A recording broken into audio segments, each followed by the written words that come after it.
দাবিতে সিপিআইএম লড়বে। ইনকালাব জিন্দাবাদ।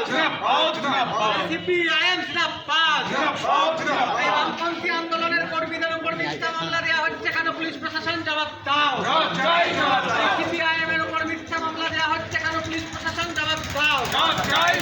রাজ্য জুড়ে ভোট পরবর্তী হিংসা রুখতে বামপন্থীরা লড়বে।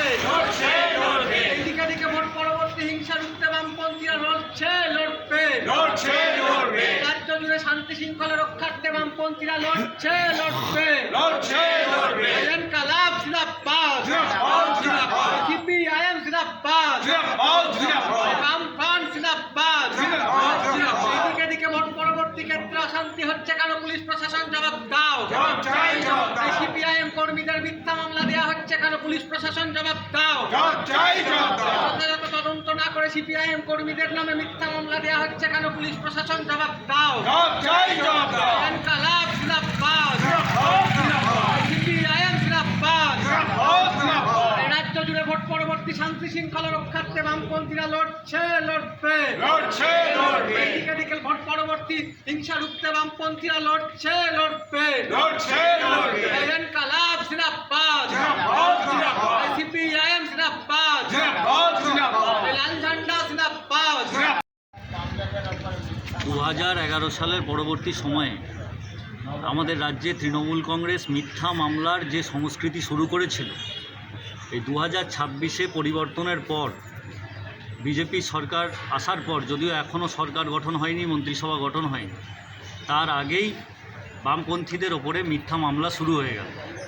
জামালপুরের নবগ্রামে সিপিআইএমের কর্মী মিহিলাল সরেন, তার ওপরে মিথ্যা মামলা দিল বিজেপির কর্মীরা। আসলে গোটা তৃণমূলটাও বিজেপিতে শিফট হচ্ছে, এটা যেমন ঠিক বিজেপি আছে, তৃণমূলটাও বিজেপিতে শিফট হচ্ছে। আর পুলিশ প্রশাসনের ভূমিকাও অত্যন্ত হচ্ছে জঘন্য। বামপন্থীদের পতাকা খুলে দিতে হবে, বিজেপি কর্মীদের এইটা হচ্ছে দাবি। আমরা এই সংস্কৃতি পশ্চিমবাংলায় চালু করতে দেখেছিলাম তৃণমূল কংগ্রেসকে, আর সেই সংস্কৃতিকে বয়ে নিয়ে যাচ্ছে কার্যত বিজেপি। আর তার অভিযোগের ভিত্তিতে মিথ্যা মামলা করে আমাদের পার্টি কর্মী মিহিলাল সরেনকে থানায় তুলে আনা হলো। থানায় তুলে এনে গোটা পরিবারকে আমাদের পার্টি কমরেডদের হেনস্থা করা, এবং মিহিলাল সরেন সহ আরও 6জন কমরেডের নামে, 6-7জন কমরেডের নামে তারা কেস দিয়েছে। আমরা বলছি, যে সংস্কৃতি পশ্চিমবাংলায় তৃণমূল কংগ্রেস শুরু করেছে, থ্রেট কালচারের সংস্কৃতি, যে সংস্কৃতি তৃণমূল কংগ্রেস পশ্চিমবাংলায় শুরু করেছিল হুমকির সংস্কৃতি, যে সংস্কৃতি তৃণমূল কংগ্রেস শুরু করেছিল মিথ্যা মামলার সংস্কৃতি, সেই একই সংস্কৃতিকে পশ্চিমবাংলায় বয়ে নিয়ে যাচ্ছে কি বিজেপি। আমরা এই প্রাথমিকভাবে, এখনও সরকার গঠন হয়নি, মন্ত্রিসভা গঠন হয়নি, তার আগেই এই ঘটনাগুলো সেই দিকেই ইঙ্গিত করছে যে তৃণমূল যে কালচার শুরু করেছিল বিজেপি সেই কালচারকে এগিয়ে নিয়ে যাচ্ছে।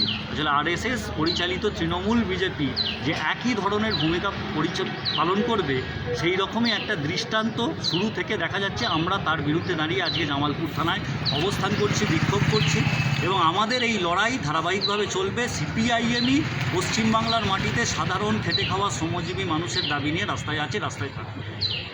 এই ভিডিওটিকে লাইক করুন, আপনার গুরুত্বপূর্ণ মতামত কমেন্টের মাধ্যমে আমাদের জানান, এবং আমাদের চ্যানেলের ভিডিও সবার আগে দেখার জন্য ইউটিউবে গণশক্তিকে সাবস্ক্রাইব করুন, ফেসবুকে ফলো করুন এবং শেয়ার করুন আপনার পরিচিতদের মধ্যে। আমাদের চ্যানেলে আপলোড হওয়া ভিডিও নোটিফিকেশন পেতে বেল আইকনটি ক্লিক করতে ভুলবেন না।